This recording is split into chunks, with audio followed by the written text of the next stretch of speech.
Margaret Chen was tired. Not the kind of tired that sleep could fix, but the deep exhaustion that settles into your bones when life has taken more than you thought you could give. Every Tuesday evening, for the past 3 years, she'd walk through the double doors of Riverside Community Center, sat down at the old upright piano in the corner, and played the same hymns and folk songs for the senior choir. She was good at it, reliable, the kind of person who never missed a rehearsal, never complained, never caused problems.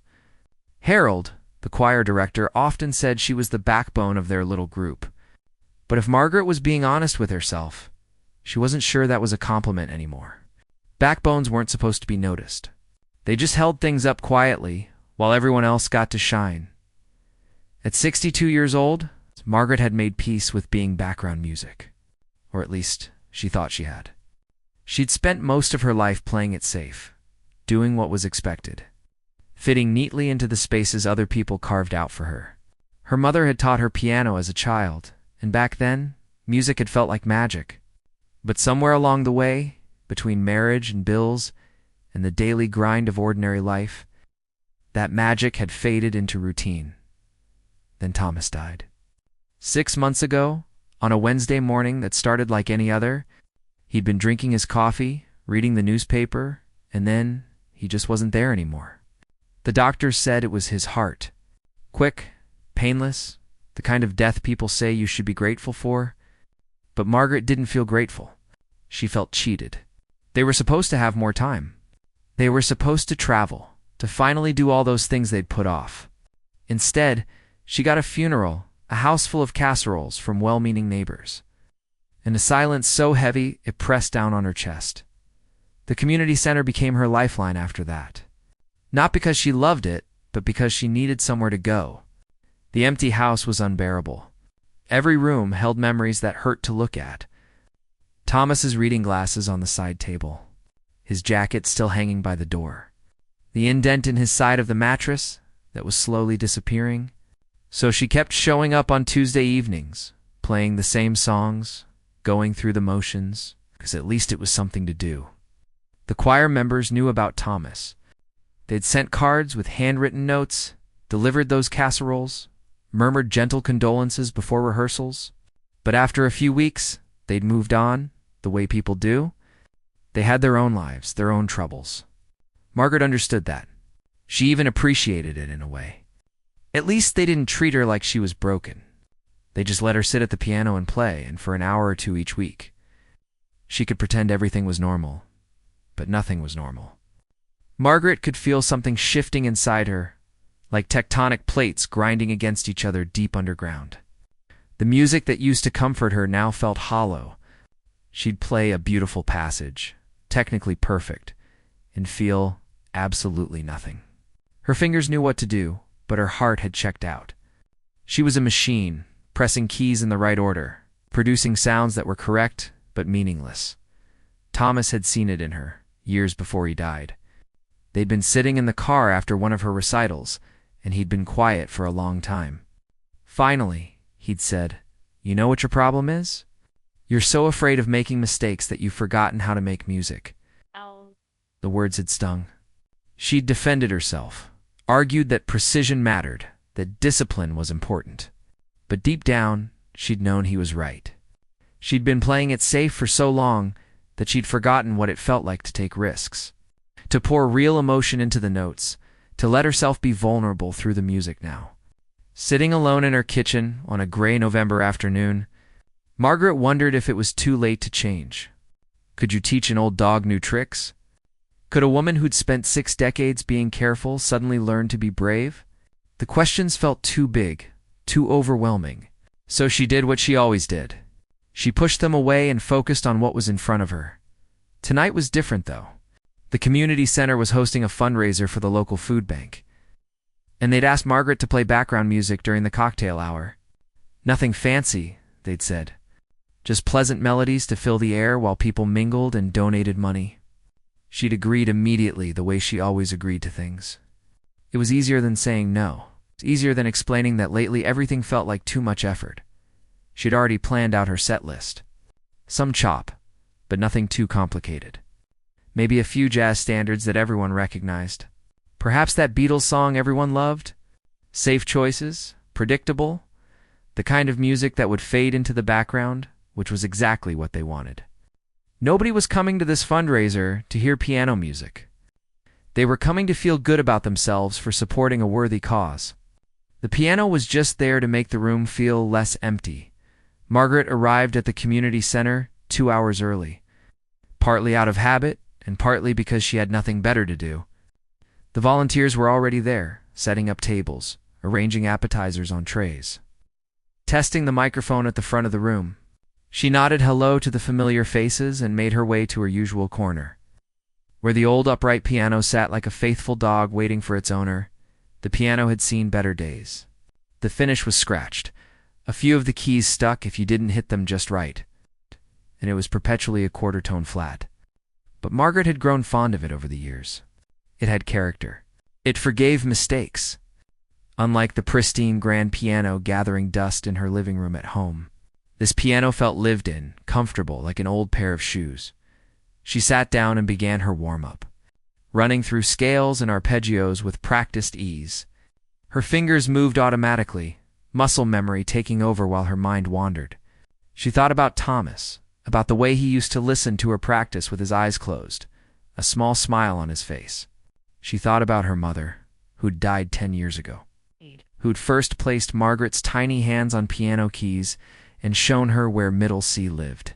She thought about all the years in between, all the recitals and performances and quiet Tuesday evenings, and wondered what it had all been for, without meaning to. Her fingers drifted away from the scales and found a different melody.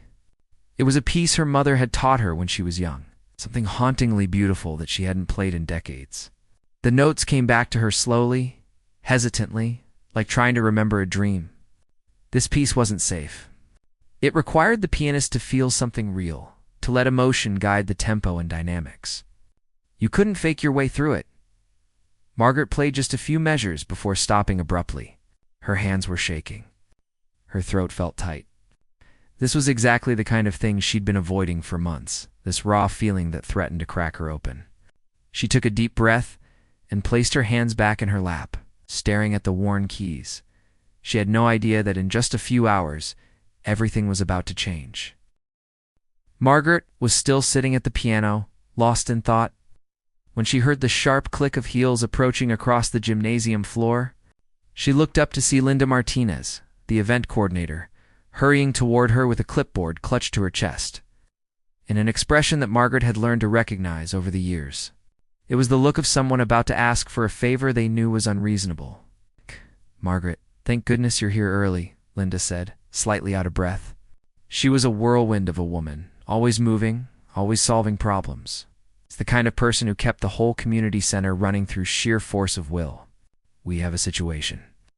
Margaret felt her stomach drop. She didn't like situations. Situations meant changes to the plan, and changes to the plan meant having to think on her feet. Thinking on her feet was not something she did well anymore. "What kind of situation?" she asked carefully. Linda glanced around as if checking to make sure no one else could hear, then leaned in closer. "Our speaker canceled. Senator Rodriguez was supposed to give a 20-minute talk before we start the silent auction, but he's stuck in traffic 3 hours north. Some accident on the interstate has everything backed up. He's not going to make it," Margaret said, relieved. "Well, that's unfortunate, but I don't see how that affects me. I'm just here to play background music." "That's the thing," Linda said, and there was that look again, apologetic but determined. "We need to fill that 20-minute gap somehow. The program's already printed. People are expecting something. And I was thinking, well, you're already here, and you're wonderful on the piano, and maybe you could play a longer set. Maybe even talk a little between songs? Tell some stories about the music or something." The room seemed to tilt slightly. Margaret gripped the edge of the piano bench to steady herself. "Linda, I can't do that. I'm not a performer. I just play accompaniment. There's a big difference, but you play so beautifully," Linda pressed. "And it's for a good cause. We've got over 100 people coming tonight, and they're all here to support the food bank. We just need something to fill the time, keep people engaged. You'd be doing us a huge favor." Margaret wanted to say no. Every fiber of her being was screaming at her to say no. She wasn't built for this kind of thing. Standing in front of a crowd, being the center of attention, having everyone's eyes on her while she played, that was her worst nightmare. She was the person who sat in the corner, who blended into the background, who made other people sound good. She wasn't meant to be in the spotlight, but Linda was still standing there with those hopeful, desperate eyes, and Margaret had spent her whole life being the kind of person who didn't let people down. "I don't know what I'd even play," she said weakly, knowing she was already losing the battle. "Anything," Linda said quickly, sensing victory. "Whatever you want. Just fill the time. You're so talented, Margaret. I know you can do this." She squeezed Margaret's shoulder, flashed a grateful smile, and hurried away before Margaret could change her mind, her heels clicking rapidly across the floor as she moved on to the next crisis. Margaret sat frozen on the bench, her heart hammering in her chest. What had she just agreed to? 20 minutes. She had to fill 20 minutes as the main attraction, not just background noise. She had to stand up there, or sit there, or whatever, and perform for over 100 people who would actually be paying attention to her. The thought made her feel sick. She tried to go back to her warm-up exercises, but her fingers felt clumsy now, disconnected from her brain. She kept hitting wrong notes, her rhythm was off, and the more she tried to focus, the worse it got. This was exactly what Thomas had been talking about. The fear was paralyzing her, turning music into an obstacle course instead of a joy. Margaret stopped playing and closed her eyes, taking slow, deep breaths the way her doctor had taught her after Thomas died. In through the nose, out through the mouth. Count to 4. Again, the panic began to subside, replaced by a different feeling. Anger, maybe, or frustration. Why was she so afraid? What was the worst that could happen? She'd play badly and people would be disappointed. So what? Would the earth stop spinning? Would the sky fall down? She opened her eyes and looked at the piano keys, worn smooth by countless hands over the years. How many people had sat at this bench before her? How many of them had been afraid? How many had played it safe their whole lives and regretted it? That piece her mother taught her came back to mind. The one she'd started playing during warm-up, the one that required real feeling.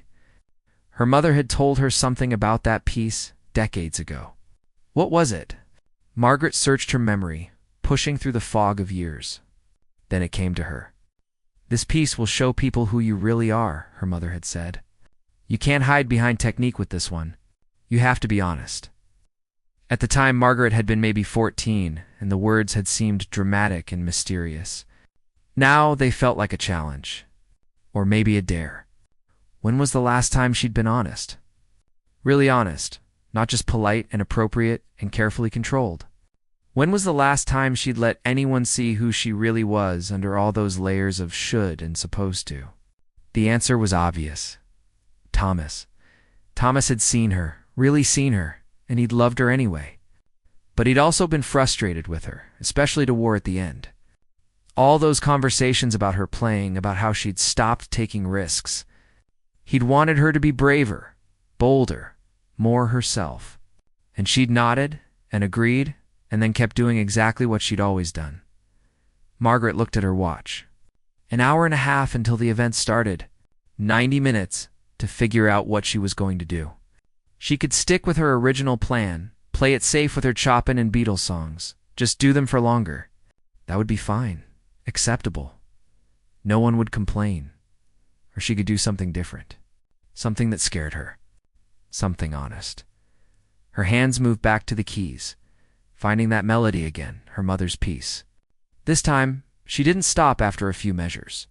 She kept going, letting the music unfold, letting herself feel the sadness and beauty woven into every phrase. It was hard. Her chest felt tight, her eyes burned with tears she'd been holding back for months. But something else was happening too. She felt alive in a way she hadn't in a long time. Present, connected to something real. The piece ended. And Margaret sat in the silence that followed, breathing hard like she'd just run a mile. Her hands were trembling. Her heart was racing. But underneath, the fear was something else. Excitement, maybe? Or possibility. She couldn't quite name it, but it felt important. She still had no idea what she was going to play tonight. But for the first time in 6 months, she felt like maybe, just maybe, she wanted to find out. Not because she had to.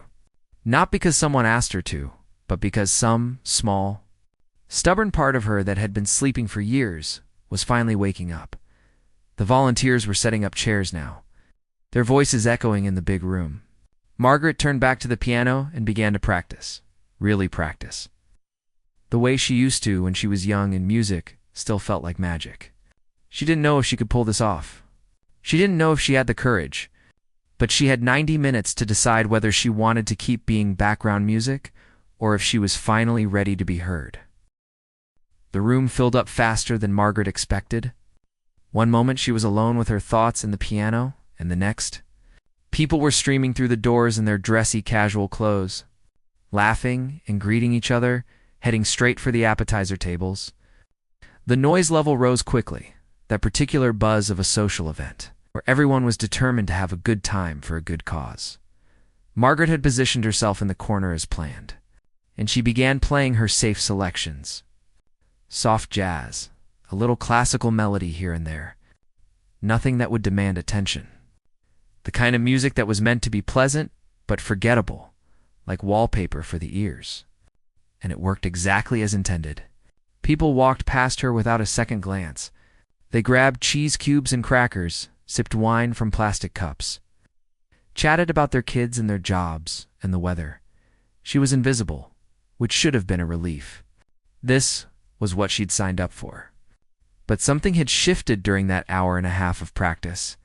Playing those careful, polite melodies now felt like lying.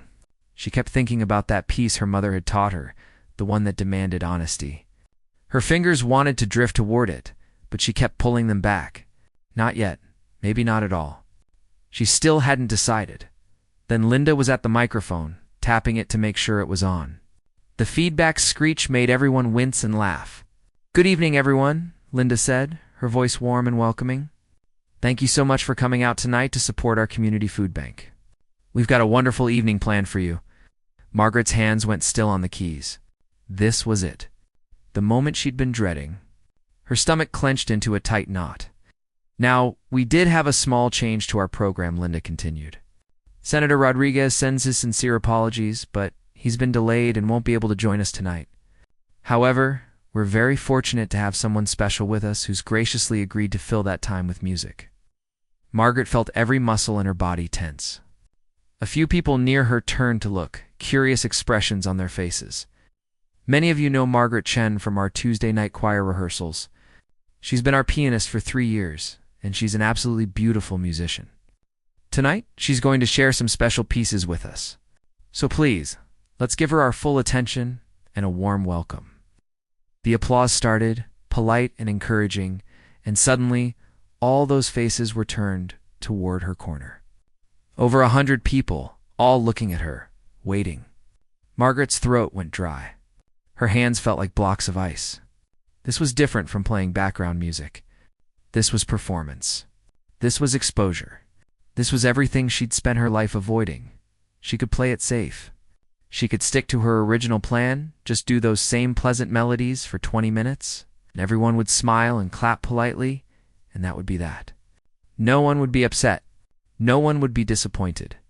She would fulfill her obligation and fade back into comfortable invisibility. But Thomas's voice was in her head again. "You're so afraid of making mistakes that you've forgotten how to make music." Margaret looked down at her hands, at the wedding ring she still wore, at the age spots, and the slight tremor that was probably nerves or maybe just getting older. These hands had played thousands of songs over the years. They'd played at her wedding, at her mother's funeral, at countless Tuesday night rehearsals. They knew what to do.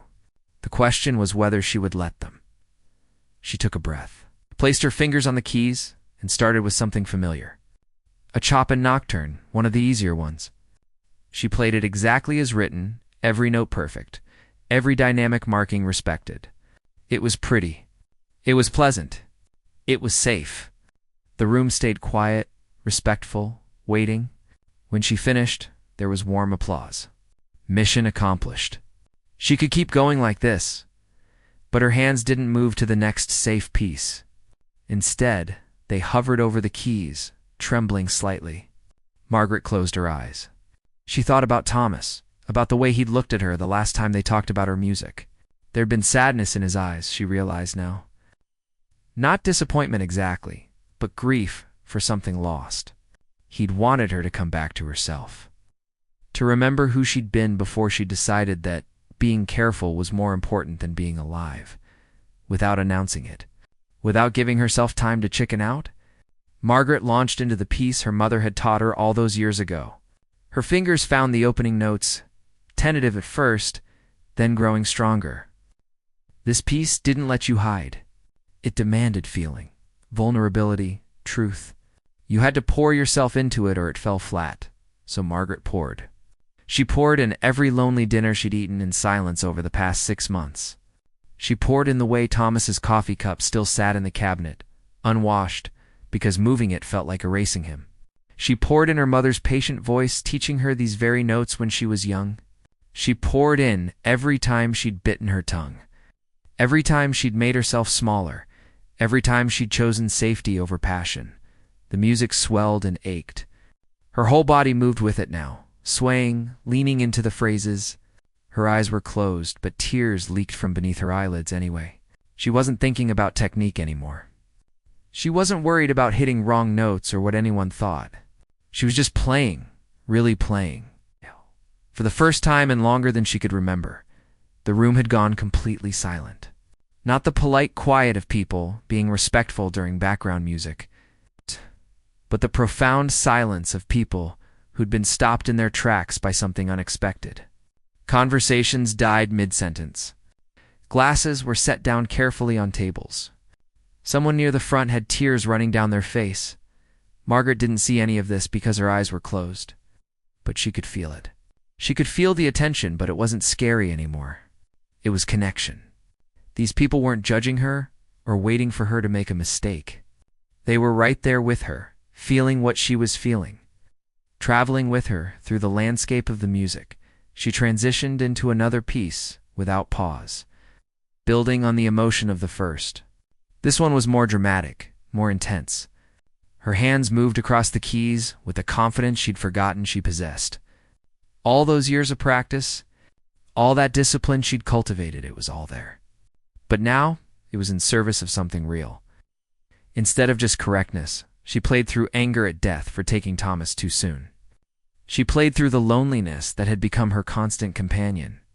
She played through regret for all the time she'd held herself back. But she also played through something else. Something that surprised her as it emerged from the music. Hope, defiance, the stubborn insistence that she was still here. Still breathing, still capable of feeling and creating and connecting the piano. That old beaten-up upright that she'd always thought of as just adequate suddenly sounded rich and full under her hands. Or maybe it had always sounded this way and she'd just never pushed it hard enough to find out. She was pushing now, her fingers moving fast and sure, her foot working the pedal, her whole self engaged in the act of making music instead of just executing notes. She had no idea how long she played. Time had become irrelevant. There was only the music, the feeling, the pure act of expression. When she finally reached a natural stopping point, she held the final chord, letting it ring out and slowly fade into silence. For a moment, nothing happened. Margaret sat there, breathing hard, her hands still on the keys, her cheeks wet with tears. She felt raw and exposed and terrified and exhilarated all at once. She'd just shown a room full of near strangers the inside of her heart, and she had no idea how they'd react. Then the applause started, and it wasn't polite anymore. The applause hit Margaret like a wave. Not the polite clapping she was used to from choir rehearsals, but something wild and genuine. People were on their feet. All of them. Over 100 people standing and clapping, and some of them were shouting. Actually shouting. She heard someone yell, "Bravo!" And another voice called out, "Beautiful." Margaret sat frozen on the piano bench, completely disoriented. She felt like she'd been somewhere far away and had just crash-landed back into her body. Her hands were shaking. Her face was wet with tears. Her heart was pounding so hard she could feel it in her throat. What had just happened? What had she done? She looked up at the sea of faces, all of them looking back at her with expressions she couldn't quite read. Some people were crying. A woman near the front was gripping her husband's hand like she needed an anchor. An older man was wiping his eyes with a napkin. Harold, her choir director, stood near the back with his mouth hanging open, his expression somewhere between shock and something that might have been awe. Linda was rushing toward her, moving fast through the crowd, and when she reached the piano, she grabbed Margaret's shoulders with both hands. "Where have you been hiding that?" she demanded, and she was laughing and crying at the same time. "Margaret, that was incredible. That was absolutely incredible." Margaret tried to speak, but nothing came out at first. Her voice felt rusty, unused. "I don't know," she finally managed. "I just played." "That wasn't just playing," Linda said, shaking her head. "That was something else entirely. That was real. It had been real." That was what scared Margaret most. She'd broken open in front of all these people. She'd let them see her grief, her pain, her loneliness, everything she usually kept locked away behind careful politeness. It felt like standing naked in the middle of a crowded street. It's terrifying, liberating, completely overwhelming. People started approaching then, and Margaret didn't know what to do. She'd spent 3 years at this community center being largely invisible, and suddenly everyone wanted to talk to her. A middle-aged woman with kind eyes came up first. "Thank you," she said simply, and her voice was thick with emotion. "My sister died 4 months ago, and I haven't been able to cry about it. But listening to you play, something broke loose. So thank you." Margaret felt her own tears starting again. She nodded, not trusting herself to speak. The woman squeezed her hand and moved away, and immediately someone else took her place. A younger man, maybe in his 30s, with the tired eyes of someone carrying their own weight. "That was powerful," he said. "I felt every note. Really felt it. Whatever you're going through, you're not alone in it." One after another, they came, each person sharing a little piece of their own story. A woman who'd lost her husband 2 years ago. A man going through a divorce. Someone whose son had moved across the country and they missed him terribly. A teacher who felt burned out and forgotten. Each person seeing their own pain reflected in the music Margaret had played. Finding connection in her vulnerability. It was overwhelming, being the recipient of so much raw emotion. Margaret had always been the one who listened to other people's problems, who offered quiet support, who stayed in the background.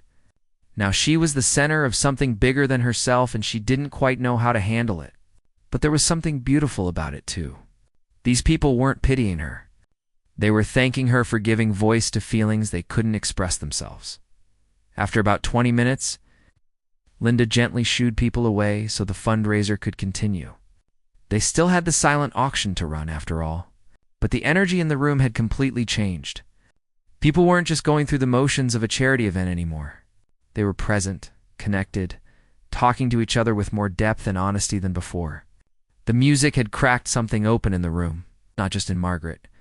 Margaret slipped away to the bathroom, needing a moment alone.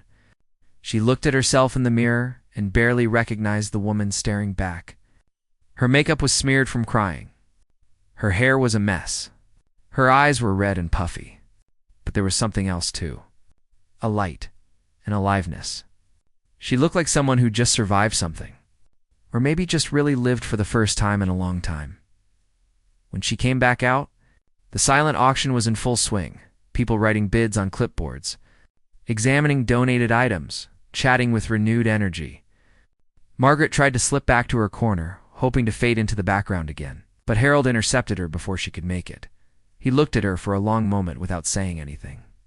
Harold was a man of few words, practical and focused on keeping the choir running smoothly.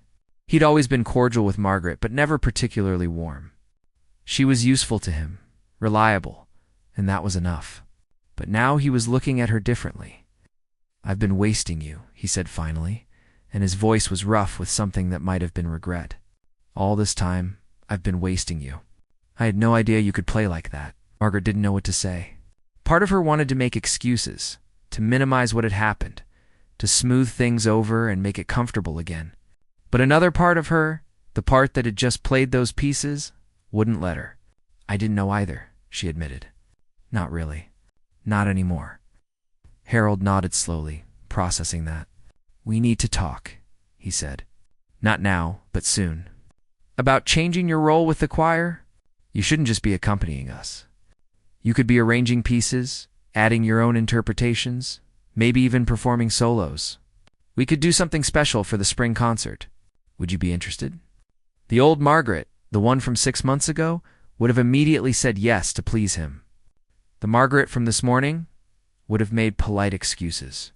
But this new Margaret, this raw and honest version who'd just terrified herself in front of 100 people, took a moment to actually consider the question. "I might be," she said carefully. "Can I think about it?" Harold smiled, and it was genuine. "Of course, take your time." He started to walk away, then turned back. "Margaret, that thing you played tonight? That's who you really are as a musician. I hope you know that." After he left, Margaret stood there feeling like she'd been turned inside out. The fundraiser continued around her. Linda announced that they'd already exceeded their goal for the evening by 40%. People attributed it to the emotional atmosphere, to feeling more connected to the cause. Margaret knew her music had played a role in that, and the knowledge was both humbling and terrifying. A reporter from the local newspaper found her near the end of the evening. He'd been covering the fundraiser and wanted to do a story about her performance. Could she answer a few questions? Maybe do a feature piece? Margaret's immediate instinct was to say no, to deflect, to hide. But she remembered the feeling of playing those pieces, the freedom that came with honesty. "Maybe," she told him, and gave him her phone number. As the evening wound down and people started leaving, many of them stopped to thank Margaret one more time. Some hugged her. Others just smiled and nodded, a moment of recognition passing between them. The connection she'd felt during the performance lingered in these small interactions. She'd given them something real, and they were giving her something back. Acknowledgement, appreciation, the feeling of being seen. Linda led her to her car at the end of the night. "You know what tonight was?" she said as Margaret unlocked her door. "It was a reminder, for all of us, that it's never too late to stop hiding." Margaret drove home through the dark streets, her hands still trembling slightly on the steering wheel. The house would still be empty when she got there. Thomas's coffee cup would still be in the cabinet. The silence would still press down on her. But something had shifted. She'd taken a risk tonight. A real risk. She'd shown people who she was underneath all the careful control. And instead of rejection or judgment, she'd found connection. It wasn't a solution to her grief. It wasn't a magic cure for loneliness. But it was something. It was a crack in the wall she'd built around herself, letting light in.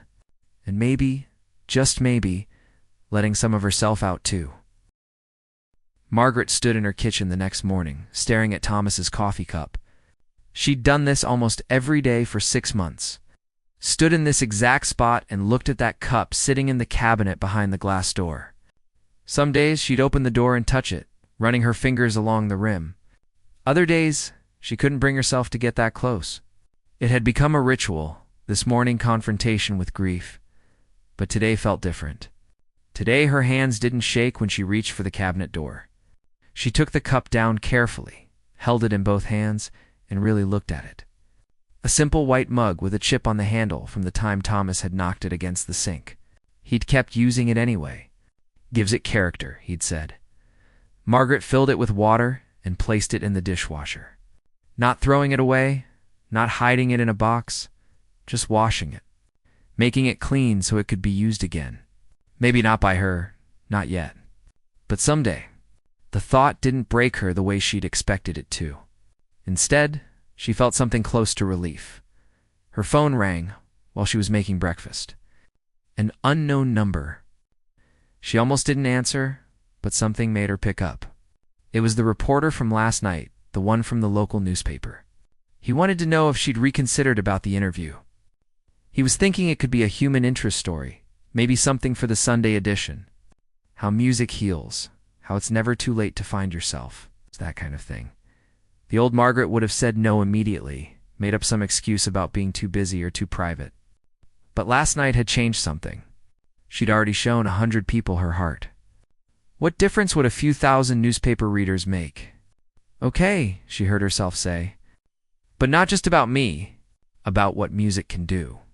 About connection. About being brave enough to be honest.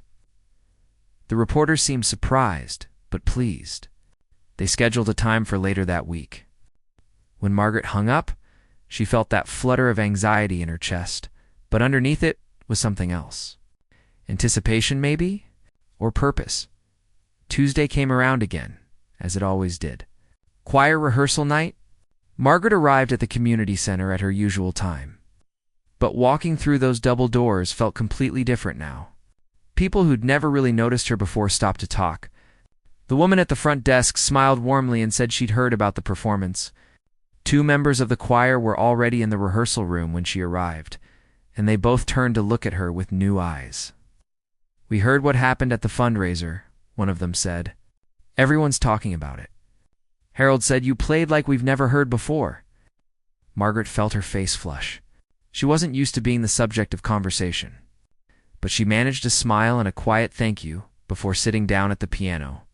The familiar bench, the familiar room, but she wasn't quite the same person who'd sat here last week. Harold arrived a few minutes later with an energy Margaret had never seen from him. He actually looked excited. Before they started the regular rehearsal, he pulled Margaret aside. I've been thinking about our spring concert, he said. What if we did something different this year? Instead of just the choir performing, what if you did a piano solo at the beginning? Set the tone. Something powerful like what you played Friday night. Margaret's first instinct was to panic, but she took a breath and really considered it. A whole concert hall full of people, all there to listen. It was terrifying, but it was also exactly what Thomas had wanted for her. To stop hiding. To share her gift instead of burying it under layers of safety and fear. I'll think about it, she said, and she meant it. The rehearsal itself was different too. Harold had asked her to arrange a few of their usual songs, to add her own interpretations. As she played, she found herself adding small flourishes, changing the dynamics, making choices that felt right rather than just correct. The choir responded to it, singing with more emotion, more presence. They could feel the difference in her playing. It brought something out in them too. After rehearsal, a few choir members lingered to talk to her. Real conversations, not just polite small talk. One woman confided that she'd been thinking about quitting the choir because it had started to feel like just another obligation. But hearing Margaret play on Friday had reminded her why music mattered. Another person asked if Margaret would consider giving piano lessons. Their granddaughter had been struggling with a teacher who focused only on technique and never on feeling. Margaret collected these conversations like small gifts.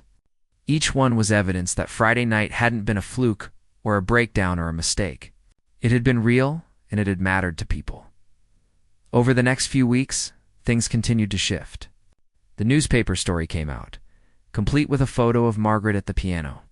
It was a good article, thoughtful and honest. She'd told the reporter about Thomas, about grief, about spending years playing it safe, and finally finding the courage to be vulnerable. Her phone started ringing. Old friends she hadn't heard from in years called to say they'd seen the article. A few local organizations asked if she'd consider performing at their events. The community college asked if she'd be interested in teaching a weekend workshop on musical expression. It was overwhelming. All this attention after years of invisibility, but it was also proof that she'd been hiding more than just her music. She'd been hiding herself, her capacity for connection, her ability to touch people's lives. The grief was still there, living in her chest like a permanent resident. She still had hard days when getting out of bed felt impossible. She still missed Thomas with an ache that took her breath away, but something had cracked open inside her that night at the fundraiser. And now, light was getting in. She started playing music again at home, really playing, not just practicing scales. The grand piano in her living room, the one that had gathered dust for months, came back to life under her hands. Sometimes she played for hours, working through pieces she'd always loved, but never felt brave enough to perform. Other times, she improvised, letting her fingers find melodies that expressed what words couldn't. She said yes to the spring concert. The decision came one morning while she was drinking coffee from Thomas's newly cleaned mug. She'd finally felt ready to use it, and it turned out the world didn't end. The coffee tasted the same. The sun still rose. Life continued, whether she was ready or not. So yes, she would play at the concert. Yes, she would perform a solo. Yes, she would risk being seen. Harold was thrilled. They started planning the program, choosing pieces that would showcase her abilities, while also being honest about who she was. Nothing showy or pretentious, just real music, played with real feeling. The night of the spring concert arrived faster than Margaret expected. She stood backstage, listening to the audience file into the auditorium, and felt that familiar flutter of terror. But underneath it was something stronger. Certainty. She knew what she was about to do. She knew it would be scary and vulnerable, and there would be no hiding. But she also knew it was right. When Harold introduced her, the applause was warm and welcoming. Margaret walked out onto the stage, sat down at the beautiful grand piano, and looked out at the sea of faces. Somewhere up there were the choir members who'd become real friends. The woman from the fundraiser whose sister had died, Harold who'd learned to see her differently, Linda who'd accidentally given her the push she needed, and countless others who were just hoping for something real, something honest, something that would remind them they weren't alone. Margaret placed her hands on the keys and began to play. Not perfectly, not safely, but honestly, with every ounce of feeling she had. She played through grief and hope, through fear and courage, through endings and new beginnings. She played like someone who'd finally learned that being seen was better than being safe. That connection was worth the risk of vulnerability. That it was never too late to stop being background music and start being heard. The simple tune they'd wanted at that fundraiser had become something else entirely. It had become a doorway, a beginning, a reminder that even in the deepest grief, even in the darkest silence, there was still music to be made. And sometimes when you were brave enough to play it, that music could set the whole room on fire.